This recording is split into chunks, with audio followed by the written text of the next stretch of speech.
Shalom. First and foremost, I want to give infinite honor, glory, and praise to Yahweh, Bahashem, Yahweh Shai, Bahashem, Ruach Kodash, the water forgiveness, the apostles and elders at Great Millstone who rule and teach well, being worthy of double honors. Salutations, peace, and blessings to the hopeful elect. You Akim pushing this word in truth and sincerity across the four winds of the earth.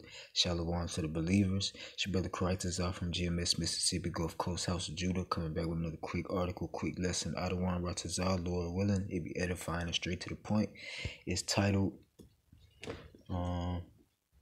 Americans Handing Out Germ Warfare Weaponry That Could Wipe Out Millions Across the World, Russian Security Council official claims.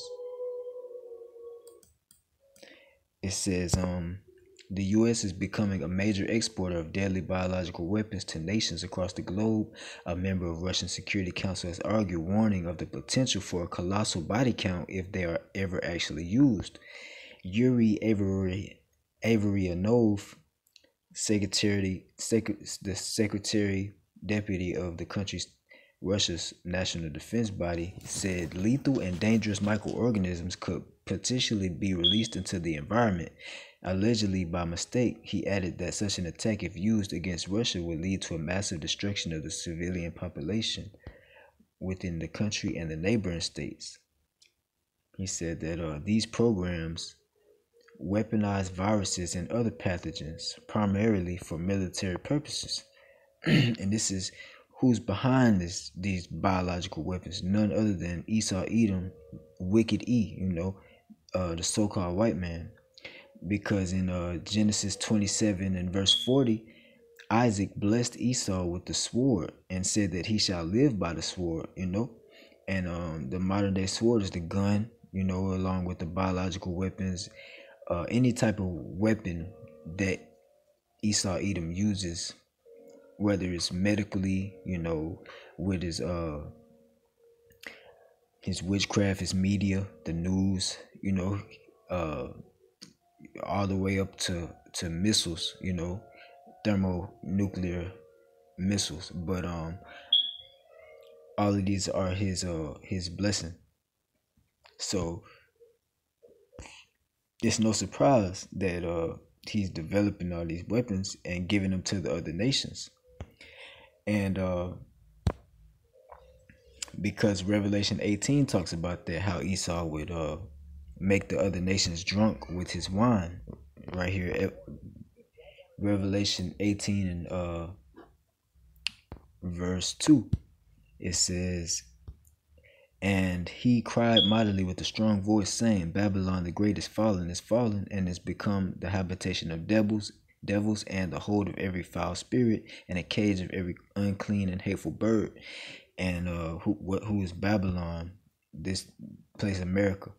All right, it's Babylon the Great in the scriptures, as we're going to get into a little bit, Lord willing. But it says, verse 3, and this is the point. It says, "For all nations have drunk of the wine of the wrath of her fornication, and the kings of the earth have committed fornication with her, and the merchants of the earth are waxed rich through the abundance of her delicacies."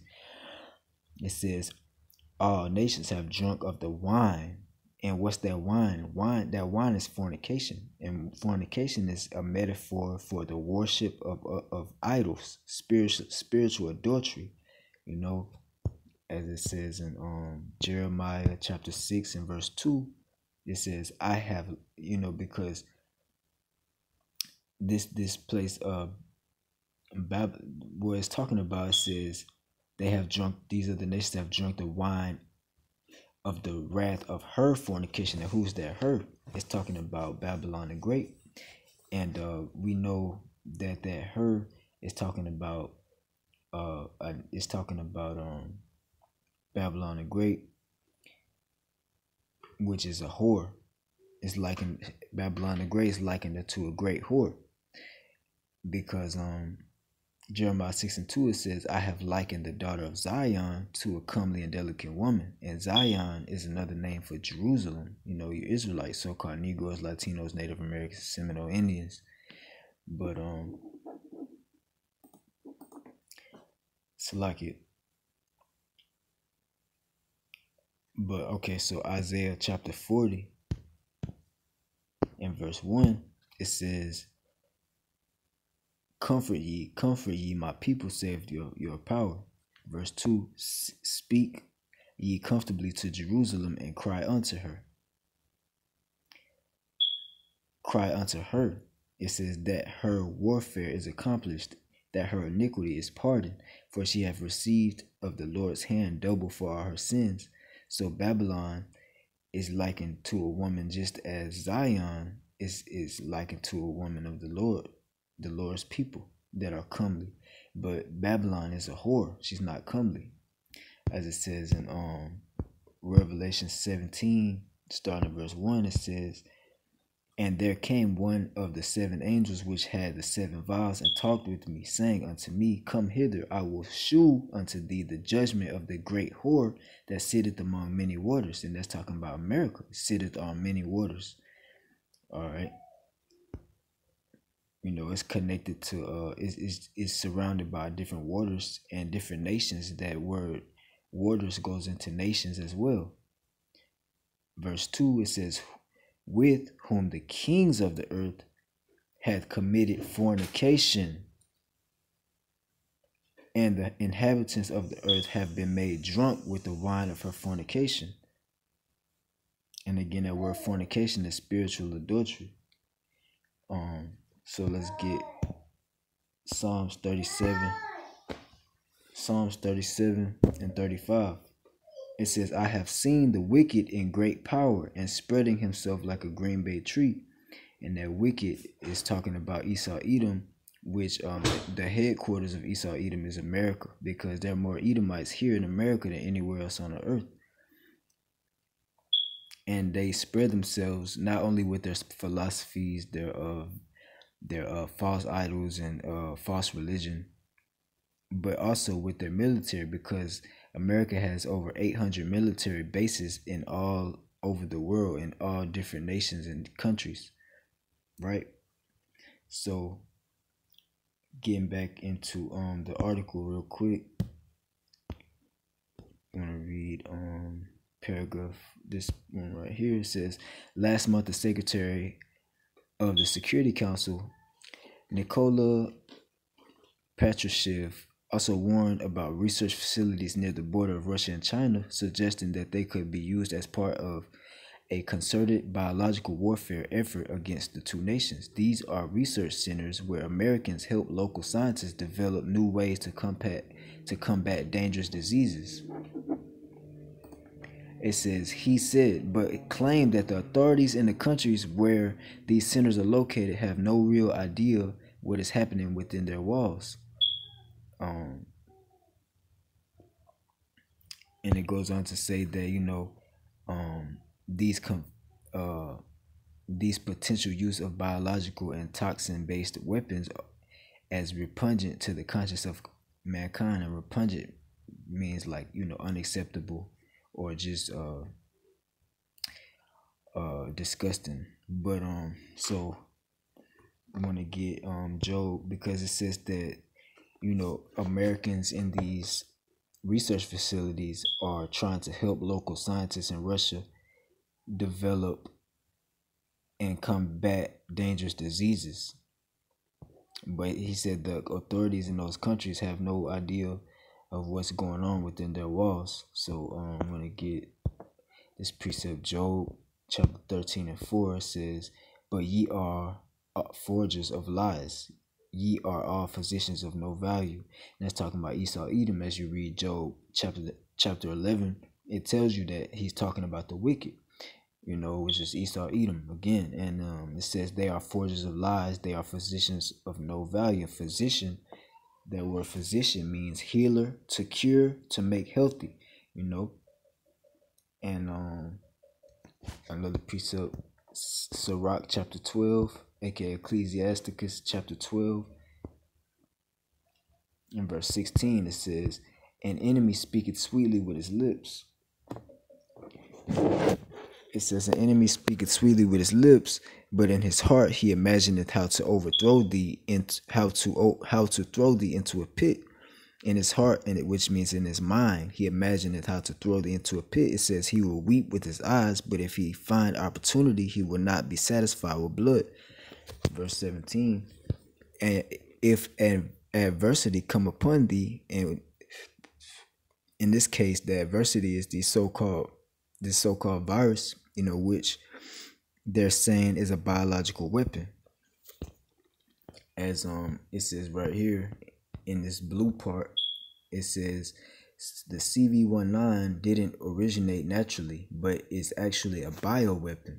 Most Russians believe, according to Explosive New Poll. So they're saying that it's a bioweapon, which it says here again, Sirach 12:16, or Shlaki, verse 17. If adversity come upon thee, thou shalt find him there first, and though he pretend to help thee, because they were saying that they were trying to help the local scientists to come up with ways to combat the virus. So it says, though he pretend to help thee, yet shall he undermine thee. Right? Undermine means to trick thee, to trick, to try to take advantage of.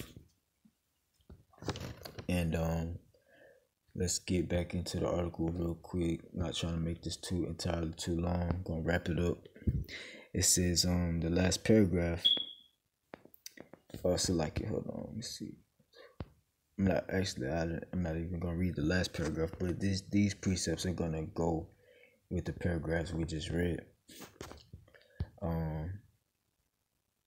Matthew chapter 24, verse 22. It says, and except those days should be shortened, there should no flesh be saved, but for the elect's sake. I'm not gonna read. I want to read Proverbs 26 first. It says, Proverbs 26:18. It says, as a madman who casteth firebrands, arrows, and death. Verse 19. So is the man that deceiveth his neighbor and saith, am I not in sport? And that's, goes into those Americans that are over there in those research facilities, saying, trying to say that they're helping the local scientists, and ultimately it goes into them creating these weapons, these biological weapons, and giving them to the other nations, because that's like, Esau bringing death upon himself, because he's like a madman who casted firebrands. Like, you could picture somebody shooting fire arrows and casted fire, like ropes of fire. Ultimately you're gonna burn yourself up because you're playing with fire. But all right, now I want to get Matthew 24:22. It says, and except those days should be shortened, there should no flesh be saved, but for the elect's sake, those days shall be shortened. And that's right, because even in that article, it was saying, it says the convention describes the potential use of biological and toxin-based weapons as repugnant. It's like repugnant to the conscience of mankind. And again, when you look that word repugnant up, it means like disgusting, unacceptable, just idiotical, or if that's a word, just retarded, pretty much. Like you're doing something that's gonna be to your own demise, pretty much. All right, and let me see. I'm gonna get Psalms chapter 37 and verse 14. Psalms 37:14, it says, the wicked have drawn out the sword and have bent their bow to cast down the poor and needy, and to slay such as be of upright conversation. And that's the elect, those that be of upright conversation, and the needy and the poor, the elect of Israel. verse 15 says, their swords shall enter into their own heart, and their bows shall be broken. That goes into Esau Edom with these biological weapons and their sword. Their blessing, the sword, is going to enter into their own heart. Their own plans are going to backfire on them, you know. And this is Psalms chapter 91 and verse 5. It says, thou shalt not be afraid for the terror by night, nor for the arrow that flieth by day. This is the elect of Israel. Because again, the Lord said he's going to shorten the days for the elect's sake. Because if not, this fucking devil is going to burn the whole earth up and kill everybody, including himself. But the Lord is telling the elect, thou shalt not be afraid for the terror by night, nor for the arrow that flieth by day. Verse 6, nor for the pestilence that walketh in darkness. And again, that darkness goes into those Americans over there, you know, making these biological weapons in secret, because in darkness means to do privily, which means in secret. It says nor for the destruction that wasteth at noonday. Verse 7, 1,000 shall fall at thy side, and 10,000 at thy right hand, but it shall not come nigh thee. You know, just as the article said, the biological weapons posed potential for a colossal body count if they were ever used. You know, a lot of people dying. All right, verse 8, it says, only with thine eyes shalt thou behold and see the reward of the wicked. All right, verse 9, because thou hast made the Lord, which is my refuge, even the Most High, thy habitation. All right, the Lord said he's well, let's see, verse 10, it says, there shall no evil befall thee, neither shall any plague come nigh thy dwelling. You know, and that this so-called virus and these biological weapons, they're plagues. You know, but the Lord said he's going to give his angels charge over thee, the elect, to keep thee safe in all thy ways, man. And Isaiah chapter 54, this is the last precept I got. It says, Isaiah 54 and 17 says, no weapon that is formed against thee shall prosper, man. No weapon. All right. It says, every tongue that shall rise up against thee in judgment, thou shalt condemn. It says, this is the heritage of the servants of the Lord, man, and their righteousness is of me, saith the Lord. All right. So the elect don't have nothing to be worried about, man. You know, just trust in the Lord and make him your habitation. You know, as it says in Proverbs that wisdom, you want to make wisdom and bring it to dwell with you, you know, to make it part of your habitation. But I don't want righteous God, Lord willing, this lesson was edifying, and all praise, honor, and glory due to you. How about Shemi Awashad, double honor to the apostles and elders of Great Millstone. Shalom to the hopeful elect.